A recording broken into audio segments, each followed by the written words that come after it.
mending your relationship without losing your friends. You just want this thought, "I want my ex back," to stop. You're leaning heavy on your friends these days, and they are starting to groan a little under the load. Want to learn how to get back together without driving your friends crazy? One thing is for sure, it isn't good for you to keep dwelling on your ex and the breakup while being a downer for your friends at the same time. No one wants to be around someone who is sad and emotional all the time. Especially when it is possible to get help from experienced relationship experts, whether they are self-taught or professionally trained with a degree behind their name. You don't have to hire a psychiatrist, luckily, to obtain trusted advice on the subject of getting back together. It's expensive to hire these people, and fortunately there are many people online who have in-depth experience and wisdom when it comes to patching things up with your ex. Chances are, your friends are not experts in the subject of relationship rebuilding and reunification. Yes, some of them may have suffered through a breakup, but that does not necessarily make them qualified to be your guidance counselor during this painful time, and the advice they give you could actually do more harm than good. And if you try to go it alone, figuring out the next steps to take, you may end up in a fight that isn't something the two of you can bounce back from.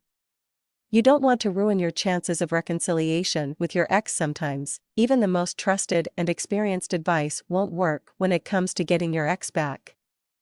There are always impossible situations, but many times, what you do immediately after a breakup can mean the difference between getting back together and going your separate ways. You should know, through your own intuition, not to do something impulsive that could ruin your chances with your ex. Be sure to take your time and think about the consequences of any actions that you take right now, because it's hard to take back words once they've been spoken, and deeds once they've been done. Why you need to have a clear mind during a breakup. Having a clear mind and having your emotions under control is one of the most important things you can do for yourself right now.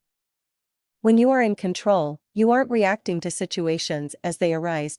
If you're constantly reacting to situations instead of taking the time to respond with some forethought, you're off balance, and there's no telling what you might end up doing. It goes without saying, if you just can't get a handle on your emotions, if you are in tears and aching inside because you miss your ex so much, the worst thing you can do is pursue your ex right now. You don't want to ruin your chances of making up, and you also don't want to drive your friends crazy either. How can you know if it's too late for your relationship?